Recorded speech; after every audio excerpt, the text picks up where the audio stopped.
The referendum heating up, the campaigns are underway. There is one for yes, of course, we've seen a little bit of that, but the no campaign, it's out there and it's really now starting to hit its straps. Now, you think you might know about The Voice? Well, I don't know. There's a lot of detail out there in the real world that hasn't even permeated. Tonight I want to share exclusively with you the first ad from the No campaign run by Fair Australia. Have a look. You are Murkingat Maingili Ngatnyang Yudi Jacinta Nampijinpa Price. I was born in Darwin in the Northern Territory. I have crocodile dreaming from the top end, Irkapai, Chikapanga, but I grew up in Alice Springs.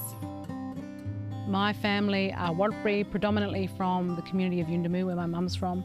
My dad is from Newcastle, New South Wales. He's a white fella, and it's interesting growing up in a household with two different cultures, but recognising what we have in common was always really important for us as a family.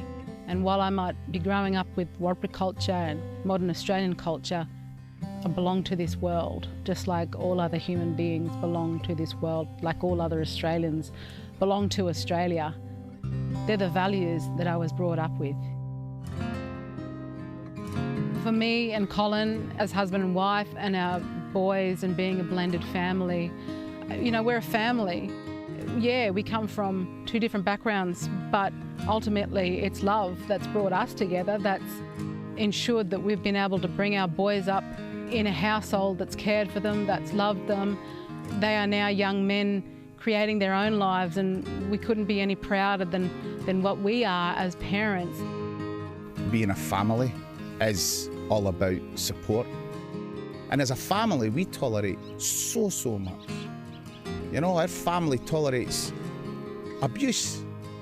As a husband, I have to tolerate people abusing my wife because she's a conservative politician.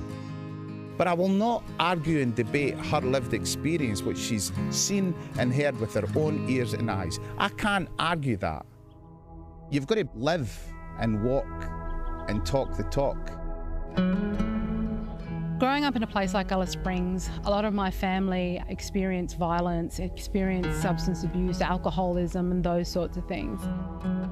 I spent a lot of time in the town camps where my family lived, and I saw violence firsthand, and I often had to rescue young family members throughout my life, you know, to help put them in better situations or comfort them myself.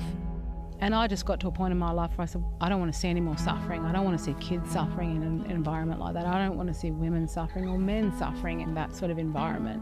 So I was very much encouraged by my community to throw my hat in the ring to have a go on Alice Springs Town Council. The wonderful part about that was actually being sworn in by my own mother, who was Minister for Local Government at the time, and of the understanding that it doesn't matter what background you come from. As a human being, if you have the drive and the passion, you can become what it is that you want to become, and this country certainly provides that opportunity for you.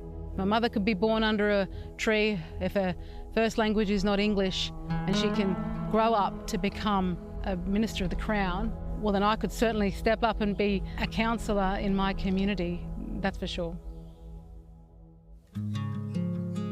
I'm obliged to fight for some of our most vulnerable people, those that are in remote communities, those whose first language is not English. That is what I have done, and that is what I will continue to do to improve the lives of some of our most marginalised Australians. That's what keeps me going. What's important to me is that we don't divide ourselves along the lines of race in this country. I don't want to see my family divided along the lines of race, because we are a family of human beings, and that's the bottom line. Our family is a blended thing. Our family is what Australia is. And a line going through my family, I won't stand for that. I won't stand for that. Later this year, politicians will be asking us to vote on a major change to our constitution. They want to establish a so-called voice to Parliament. This is a really big deal. The Constitution is the rule book for governing the country. and they want the rules to change. This is a massive change, and it will mean that some Australians are treated differently based on the colour of their skin. I'll be voting no, because this will not unite us, this will divide us.